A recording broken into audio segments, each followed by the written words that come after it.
ekopie court no sense bebribi na ne frimu pie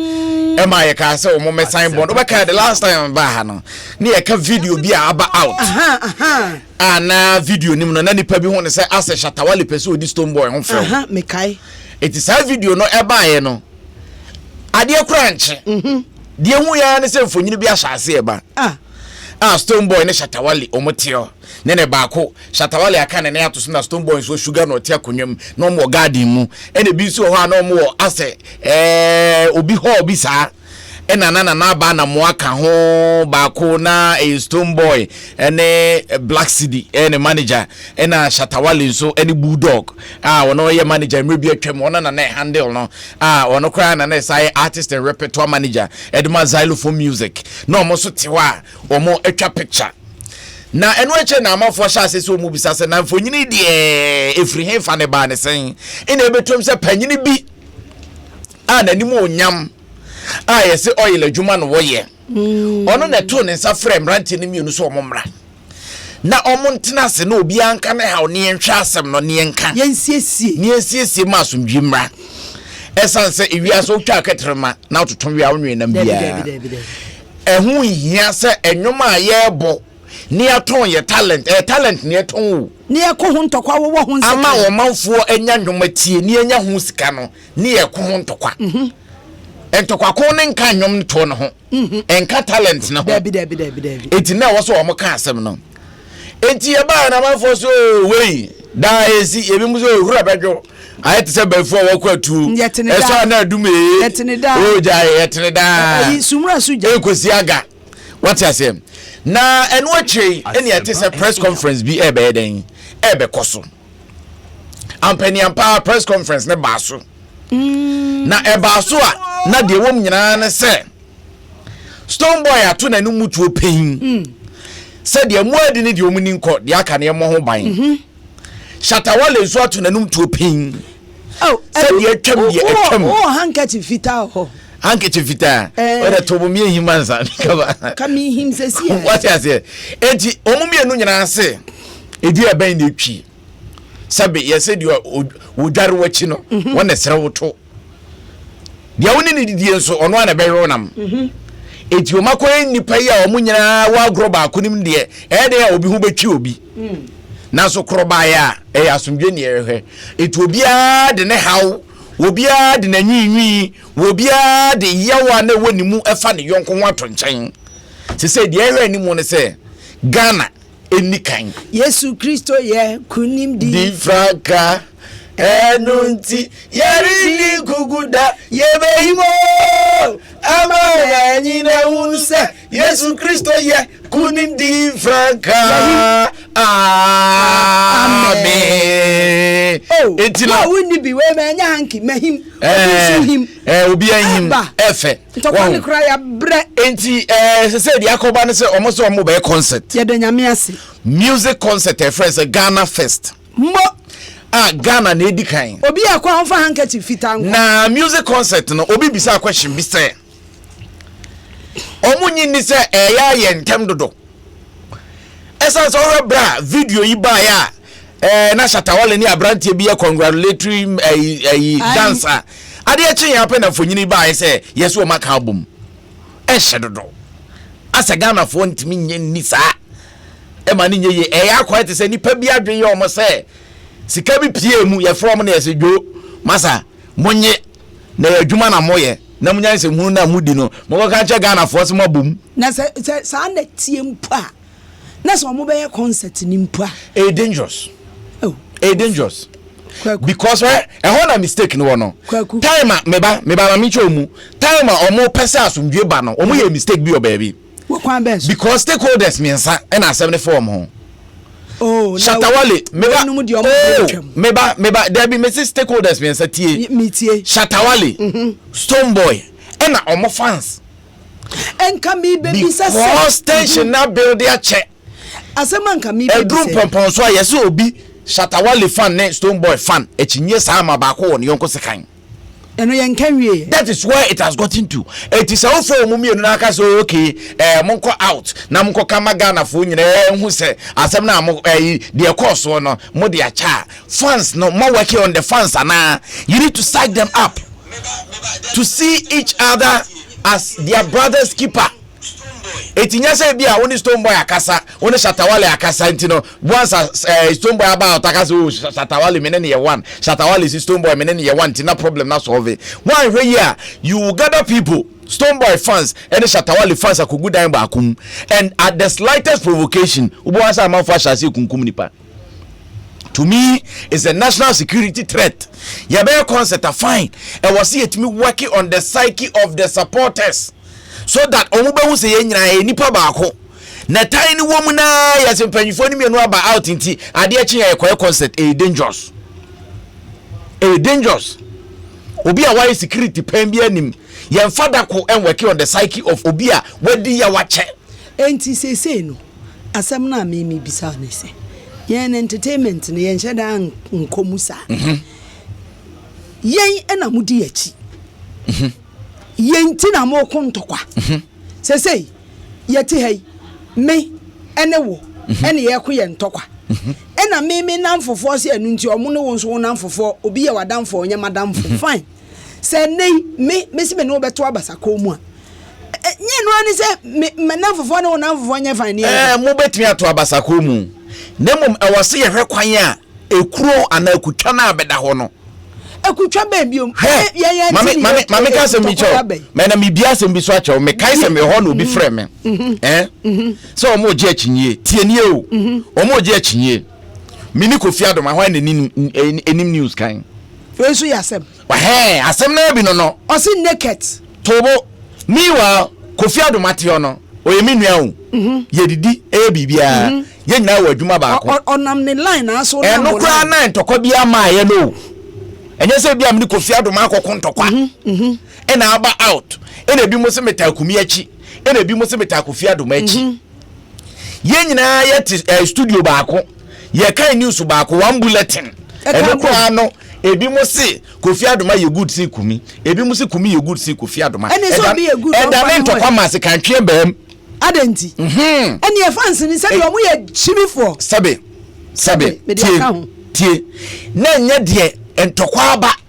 aba bedru se tuo twe abam amna kopiem court asem no kra yen kanwie se court kra ni bebia court asem ne befa se court ne de ne ye de twe o maso eno wo etin se be concert was here working on the psyche of the supporters said ye be ya obia be hu se no kra se wo mo de ache okay na emprempren de nipa bia dwene se business no mo ye frakadam it won person mo use o fans na de business and a dangerous na so we gather for over 5,000 in one auditorium with the hope say we mu me no abegina strike say peace so there is peace o wa o dada ho and your fans ne ye business then your fans so yentua hofu hu se nkwase antokwa ne ye ko eno so ho Ghana na wo no jimi ntokwa ne ye ni abrochu Ghana fans aye ku jimi ntokwa Ghana na wo no kana ba ye ma bi fansha obotom wuti chire jo hu me na mese ubewu eno ma amafo timi di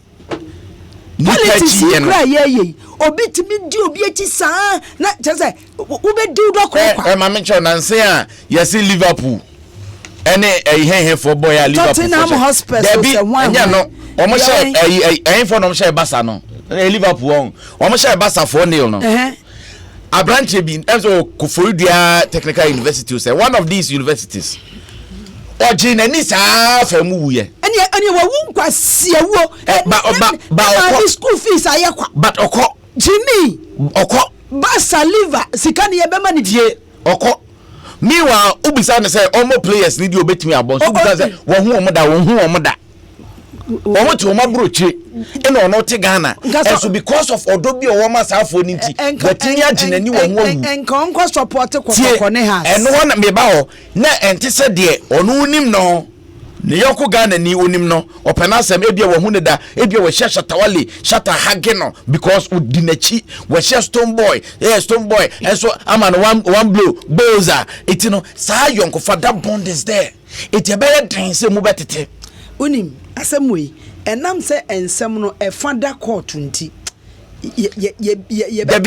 yen kan court ho na yebetie Ghana fo adwenkyerɛ wa but ye mi bisa ne sɛ enimani where ehun hia sɛ wo se ye organize concert ana ɛne without working on the fans media akaminko a enka abekɔ concert eso menkɔko ntɔkwa na sɛ wodi Jimmy na akɔ concert no akɔko ntɔkwa dia wawu kwa sika ne yɛde ba ye maabi concert sika ekura emu pure water kra unya binu na wo yere na wo mai kɔ ɛwɔ etino meme de adwa de me ka no ba minim Ghana fo adwene yebetie minim Ghana fo adwene na saa yi ase program create ase yesenka bo mu aba no hwɛ de asɛm ɛsɛ akɔ ba etu sa akɔto wo o da bi we de nyitu sɛ bia na asɛm bi ba to bo me ba na de wo mu ne sɛ program yase yaka bibia wie na na centralfo ebisa questions ni ade and even ensem ayete from centralfo bi ekoye ne se wo mo koye ne ka twa se mo mu misa question eden na se question sukra de okobisa de eden no akose nka centralfo adwuma no se wo hudi se wadwene mu ye fan a ye so tiri mu fan a kira man nchew mo pe question do na ama Ghana koso sa question no e na ama Ghana adwo a wotie unsu bisa question ni bi unsu bisa question ni bi mo pe unsu bisa question ni bi unsu bisa question ni bi nya sa ma kro ya ka Ghana ke democracy nke wu esi media for mo ka hu bi unsu ka ho adwo a unsu ka ho unsu bisa question unsu ka ho ene mehwe ba bia boss short no ede mo hwa mo bo no nsunsun so ede bebe ne ya ho no so hu ya tina pa ko so na my woman wo chimba ese manu so saketi no woman wo chimba ko na se shwa no balance ene letwaso also timidity wo yeso o mo ko ye no ye de ya te is alleged mo ne nam na mo tete ensa 24 bi e ko ye se wo mo duru ho ne ka twa mo se ade no ase akwati se na ntwibini kwesi anantatwene akwese na ntwibini esoro na wo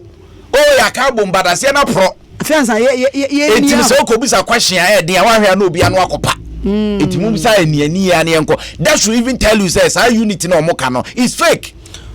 Time will tell if it is real. Let people ask the questions. Microphone free o makomam enyi question na no e bia na question bia ko bro bi krum question ben uko bisa no nipa ne so de ache na ewu a question ben bio uko bisa party answer question what you say question ben bio se nipa ne so de ache a question ben bio ha dwen dodo what you say eti ho nsam eno no na program na se after questions ni bibia ya mo bisa kwa soft questions yes wo mu ntwa picture eno nso na picture yi ena Stone Boy ne manager Black City Shatawale ba no picture ni mu no na nke ni say bia ka bulldog na ebekọ akogina ne nchen esa say bulldog na ne call ba bia omudi kai ko strike unity deal no but we dey enye bulldog ene kogina ne nchen na gina ne nchen nipa okogina ne nchen no na e bullet when the she manager na form ho e bia na danfo okoja tobo me kaba eti bullet ejina ne nchen sa na when the she ebe she bullet ene Shatawale mfimfin uze na say dey shatter dey say nipa won ne bopa ne wandi shi won ne nam ne ade na ne otimi ma ne pegu nipa ne ade a che say enya nwa ewo ho so wakasa ababa wa nankasa ne hodwo a che say unya ekran ko be ware no na ope ebony Asempa tie o say wandi shi hodwo or married material which is not bad. Eti omu be trap picture o ma na Kevin Boy wono so or Benetton Music Stone Boy eho Kevin Boy another lie give me the lighter ukoro ono so pie ye eti opie ye na e wo so chia de ba eti bulldog na dikan bullet ina dikan ina when she finfin ansa na Shatawale aba ansa na ofi Shatawale a no aba Stone Boy ofi Stone Boy a no aba Black City na ese line na no enti opie na oba na eno ochia bullet enti ochia bullet ye no ena when the say high eno tenensa de hu ya nsa brante na sa when the say no akọ hage Shatawale na ne ho na e pre no tobo no akwa hage shatawali eto furo no chia stone boy no chia black seed no kugina ha eti amafo bisa no wo twem se no wo pentem essence what is pictures no na e be baso eti pictures no so kaso wo hage ko hage when the share some seconds ba beto so it will affect time also on the picture no eti the explanation na wo de aba no the expert but amount for so say says we be kama bruni aboni triku de do so what you say it unity na se kra no there was a confusion this unity by what you say unity na se no there was a confusion now the enenam from them say Rough Town Records mo ne manage when the she empenyufo wo mu bi ka say Calvin Boy only when the show was problem because when the show G award Abraham Kevin Boy count the award na ya farmer Kevin Boy na discovery artist of the year the man when the show no as boy no it is idea o man it unity na se no unity na se kra no wo hu de eba it will be dangerous to me so for now and many ye beka say ye de safo wo nyire koguda ba ko se ko ba concert woni say de tie beka ye Ghana na ye wo no ya haye ntonto se tonya abo ko twa picture man kwantam e betwam akeka enti wo so aje di me minimo see na time ni bi me time ni na Kevin Boy na kai about asa kama broni abodi triko de doso ene mu mom tinko enti na de mu etinko eti aba be tiri but ono ni chemu no de ba say anifa so do pentem no yes Rough Town Record for ni bi say yawo esan say when the she abiti no waka bibi ene ye ne ya wapie na no ena akofansi mu nyina aba etina asam ne nyina no obie nanum amaka nanum yi ensam ne nyina nie mototo momo ensam ne nyina nie unity mototo momo ene unity achi nsam ya unify ene concert mo de momo ni bem na unity ne kra no unim sami ame bra abeku Agri Santana o se de oye interview ena o ma ebra bia yenhwa ni mu se concert ne betimi abaso ena unim sa abeku so de o kan no aka what you say o se de na o kan ye no press conference na say na ba na mo awona na odi ho chairman no ese bra o mo de concert ne be ba de omunya nkan na embre ni duru a on be ma Ghana fo ate Ghana fo is a rough obiya person gidi tie enti se what se obi aka wo ba bi se da se ne e be ne dia no so ne abeku asem eno so ko fast ma ba unity prayer se ayeko tese bu ko kana mi ko kan what you say se ono no o ma obi ani o but o se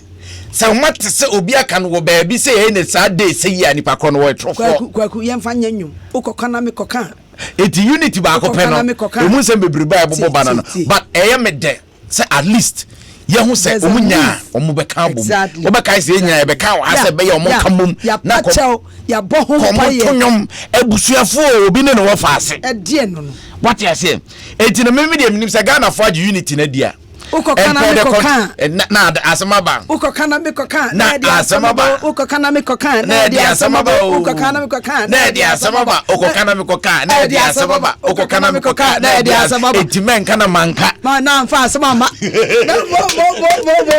kolabo here rough ye ni mu se Ewade Adom concert ne be ba so nemu o se toto no ma yi exactly very important o controversies e ba ye before court video e ba ye ade che pictures e ba ye eni ye hu se o maka bomu press conference eno class unities and me ba ye when the she ne Kevin Boy die ye ba ye explanation Kevin Boy de ba ye ene the free Rough Town Records so ba yes ye ya na branti o panan so de yesa ene de abeku ko she date here se na na ba na mo aso se obi a wa she date bia wa trofo etima Ghana fo fini ade a unity no Ghana wo Ghana ni minim se wuti ba bia wo te no wugidi wugidi se ni manimu ye wo se makwa ma concert ba so na so wugidi se yenya time ni en work on the heart of the fans na bibia nto ye se de be enko fa asem ma me de me so nkra me so amane enkra na nam de ama Ghana fo no okay